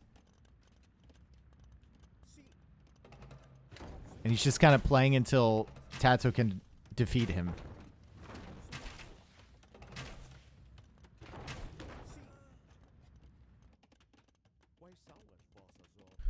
TaToH now adding in some knights. TaToH has been housed a million times this game, and you can see that reflected in the idle TC time. Daniel adding in more archer ranges. Or he's finishing those off, rather, as he gets some more kills over here. The KD is not that bad for Daniel. The eco KD, though, 16-0 in favor of TaToH. Daniel chasing this stuff away, and Daniel is on stone, so maybe it's time for some YOLO... Even a YOLO castle can't save you. Where would you put it to give you a good position? You would have to get a castle here and then go to Imfaster somehow. He does have a ton of food. So maybe...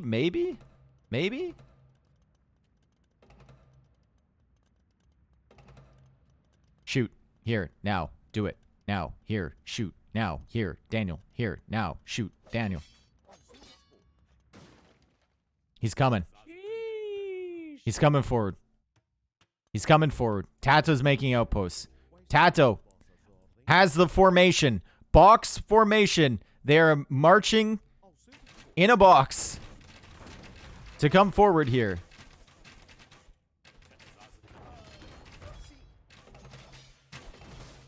Only that Mangonel could have got another shot off. TaToH will see the Vills. TaToH's sending a Mangonel. TaToH's got the Knights here. Crossbows are going to deal with that. Mangonel is coming, though. TaToH house walling and gate walling out the crossbows and the Mangonel. And now the Mangonel is engaging against the villagers. And this should be the GG as more Knights are coming in here from TaToH. The crossbows are coming in as well. The Mangonel is working away on that castle. The army is here. And GG is called from Daniel. TaToH takes back a game. We're going to a game 5 here. I think this is the second 5-game set of KOTD. Is Dave friends with Daniel? I mean, we've played Apex together before. Does that count as friends? We get along. We ate lunch together. Where was Daniel's attention this game? I think he was just kind of a little bit lost, right? He saw the raid coming in. He went for the Siege Workshop by reflex. Invested into that. Did not go for a second range at any point. And then TaToH was just outmassing him convincingly. And TaToH takes that one.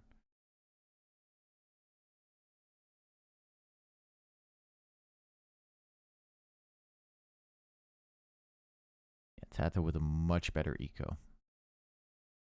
Like, Daniel's just unable to do anything with the faster castle each time. There was just no production. Which city you like the most? Hanover, Berlin, or Heidelberg? Heidelberg, by far.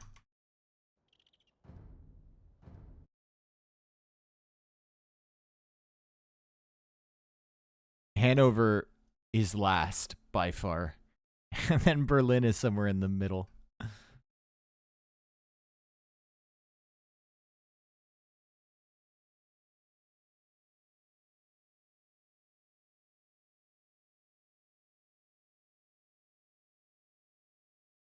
Thank you, M Square, for the tier 1.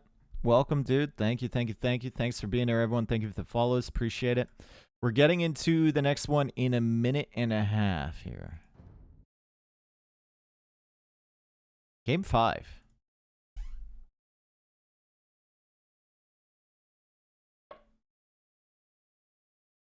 What civs are left? Ooh, I haven't been marking the civs. Sorry. Sorry. Win for that. Loss for this. Loss here. Win here. Win there. Loss here. Byzantines against Lithuanians is going to be the matchup. I've seen the civs. Go TaToH. Byzantines, Lithuanians.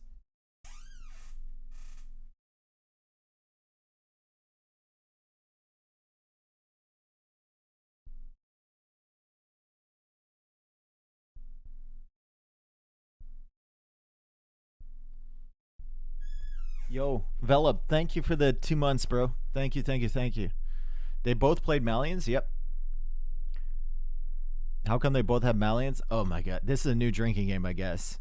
The way the draft works, all the bans are hidden and then they're revealed. So you can draft the same civilizations or ban the same civs. And then the very first pick for each player is hidden. So they could theoretically pick the same civ, which they've done here. And then it's revealed to the opponent. Then the next 4 civs after that, or sorry, 5 civs after that, it's like a standard draft. Nightbot command? No, I mean, no one reads the commands anyway.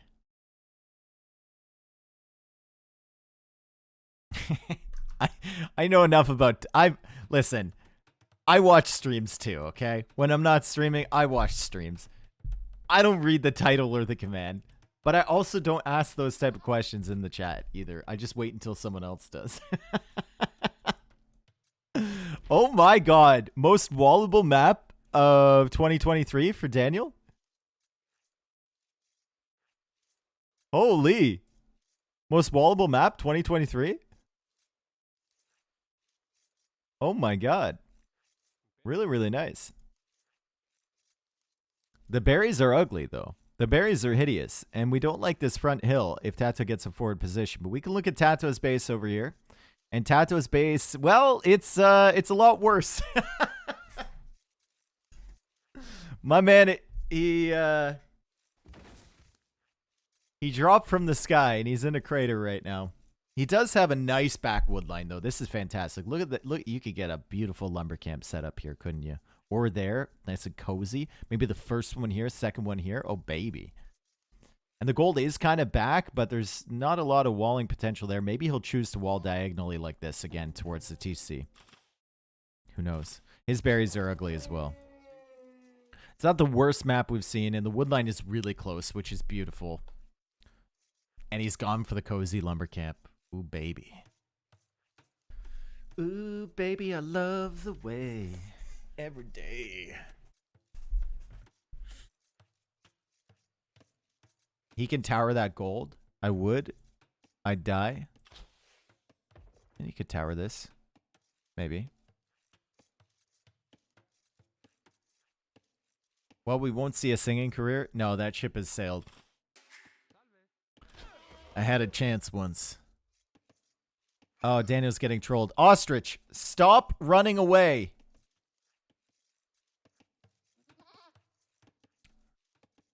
They're saying it was a sick ostrich. Allegedly.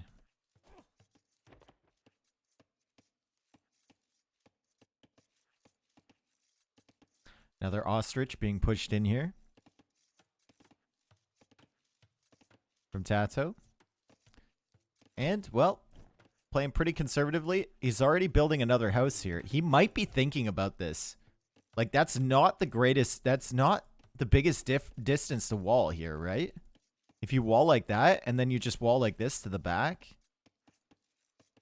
Don't think it's the worst thing ever. Maybe you can wall a little bit out from this gold.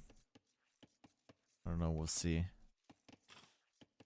No one doing the survivalist luring trick. Bro, I watched that video and I laughed my ass off with the idea of a single enemy scout showing up. With the line of goats. Bro, if a single enemy scout showed up to that setup, like if the guy came forward to lay him, it would be absolute chaos. It would be fucking chaos, dude. With the way that he set that up. Like, he would just lose the game. Yeah, and the gate could be sniped down too. I like the idea though. Survivalist, I like the way Survivalist thinks. He's an outside the box kind of guy. I like it. Once again, Daniel is stretched out here for the berries. Trying to push in the zebra from this angle. And maybe those berries are going to be a pressure point where TaToH can really hit him. TaToH's going for the... Is it men-at-arms strategy? It's probably not, right? It's probably just 2 militia into archer range follow-up. And you bet your ass he's going to come right towards this berry bush. Right towards it.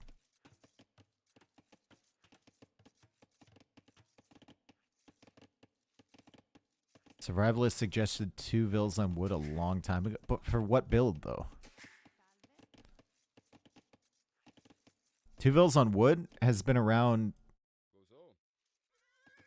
It's quite a while. I remember seeing people that would try 2 vills on wood on Voobly. For scouts? Oh.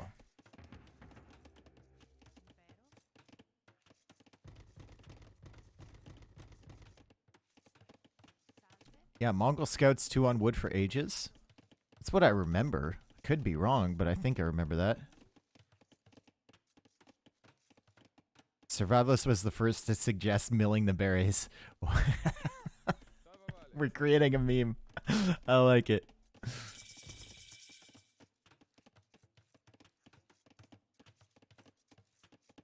No, I like the way he thinks, guys. It doesn't mean that he's right about everything he says. No player is right about everything he says, right? But if they believe in it, like Hera's horse collar take, right? There are other pros that probably disagree with Hera's stance on not getting horse collar early or just getting it for the second round of farms. But Hera believes in it and it works for him, right? And you can see the logic behind it as well. It doesn't have to be factually correct. It can be correct for one player and incorrect for another.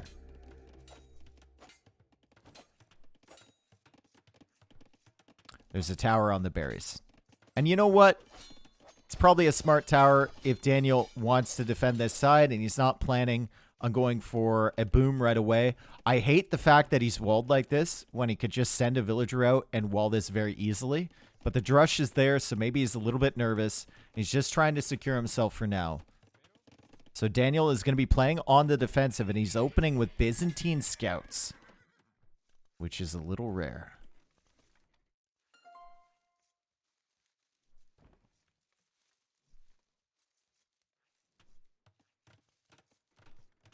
AM plays super aggressive where a lot of the GL players play greedy. I wouldn't classify her as a super aggressive player.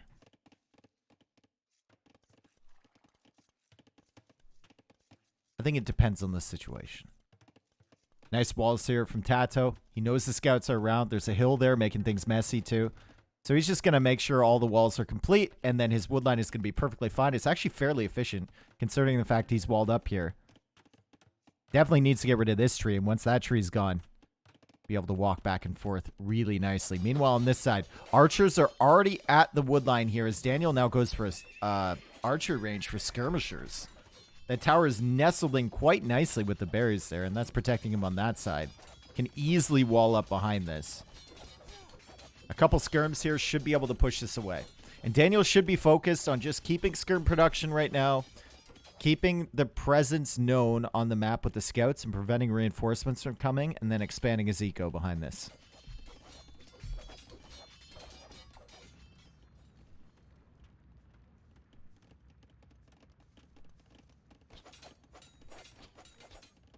How is this 2-2? We had two wild games there, and Daniel played quite well, honestly.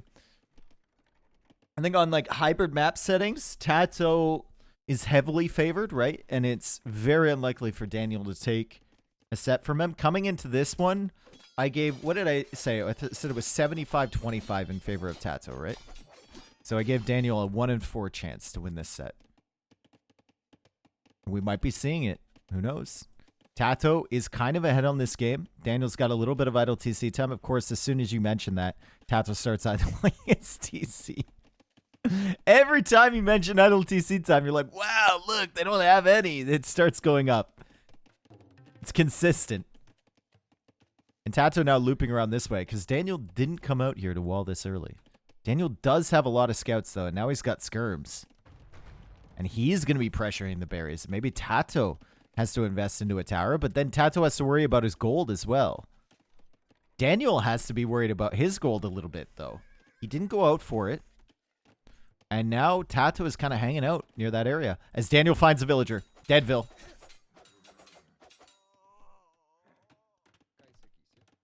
Dead villager. Another dead villager. Oh boy, Daniel finding value. Scouts already taking out 2 villagers here from TaToH, and TaToH under pressure suddenly, and he's forced into a stable of his own to deal with the skirms. And Daniel has 6 scouts already. They're Byzantine scouts, so he can't get the horse, or not horse color, bloodlines upgrade. Still decent. Now he's got a skirm over here, and house walls behind with a skirm here. Should be enough to push this away. Doesn't even need to get fletching to defend there, and he takes out another villager. Uh-oh. TaToH.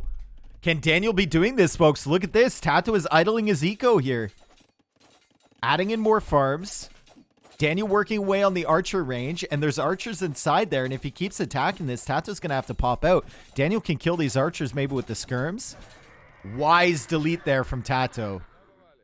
He deletes the house, so there's no pathing issues.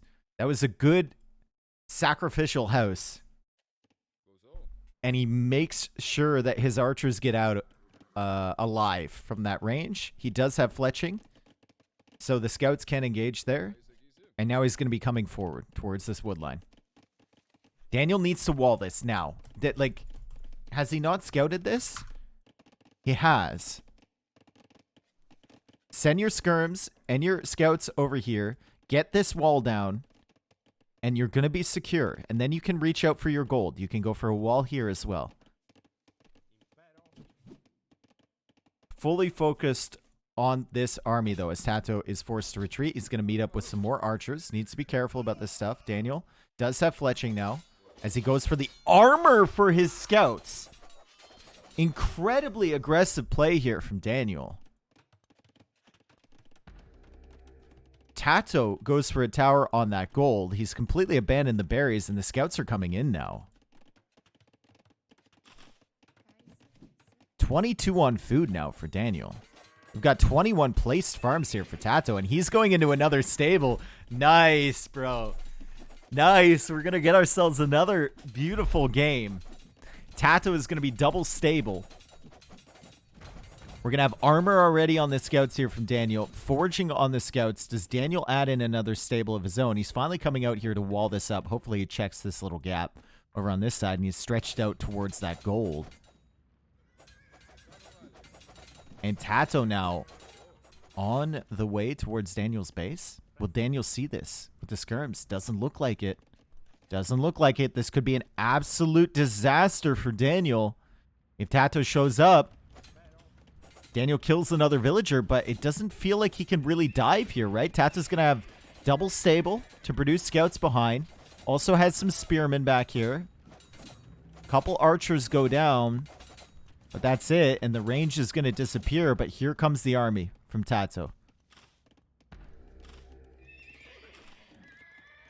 Daniel needs to wall, and he's doing it right now. Tower is here to defend. That means he can't go for a tower back here. And he's dove. He's dove in. He's divin. He's dove in. He dove. He dives. He dives in here. The skirmishers are around the back. Scouts are still here from TaToH. Bloodlines is coming in right now, but we got the armor and forging. He daved. And at the back here, scouts are being pushed away, and the archers have arrived. Oh my god, this game is going to get so messy for Daniel.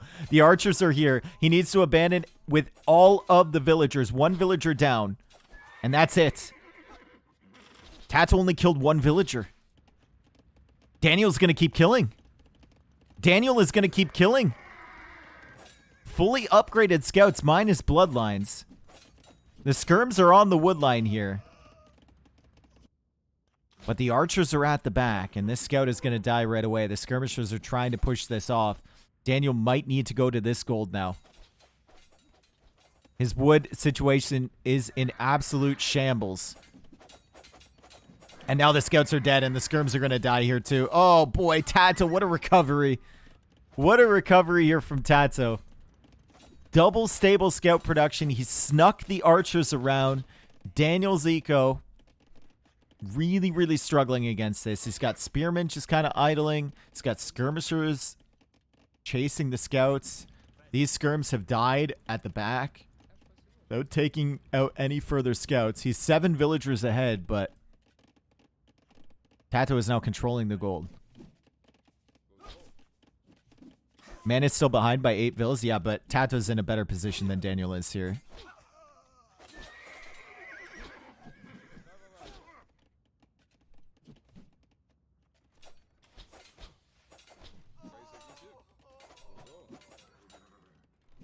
Okay, TaToH getting some additional vill kills.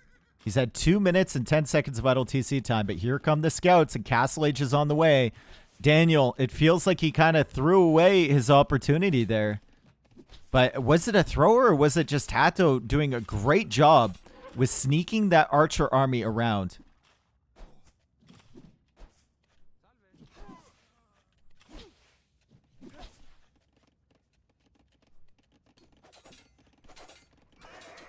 Now the spearman going down, armor coming in, and Daniel, I think he's starting to realize the situation he's in. He's forced to go into skirms to deal with the archers, but the scouts are here. The armor's coming in for these scouts. TaToH will be in Castle Age soon, and he's actually going into an archery range. Maybe wants to make skirms of his own. He's pulled the skirms out of position here from Daniel. Get inside them, get some good value with the scouts. Still denying Daniel off the gold, as Daniel now goes for wheelbarrow. Daniel should have walled this and should have walled this a lot earlier, right? And then none of this would have happened. He had the tower here. He had forward pressure, and he didn't wall here. He did wall here eventually. But TaToH should not be allowed to come around to your gold.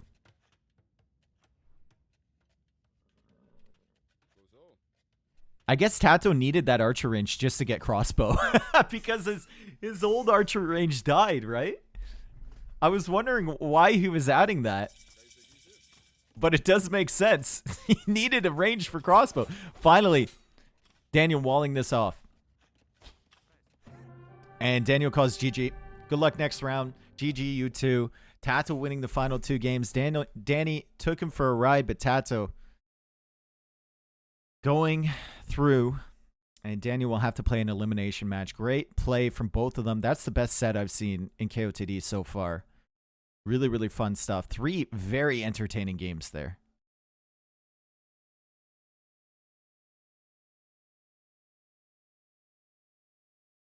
Three very, very entertaining games. You can say even throughout that, like TaToH's eco was better. Daniel was spending so much time running around. But yeah, the lack of walling killed him, right? This needed to be walled early, and he did go out there to wall when he had army control, but definitely this needed to be walled as well, especially if you have a tower up here. It means you can't make a tower on your gold. And if you have an area where TaToH can just sneak around and come at your gold, then you're going to be toast. Dark versus Daniel is going to be sick. I would favor Daniel there, I think. You just don't play feudal versus feudal void. Well, I mean, Daniel did win the game that stayed in feudal. So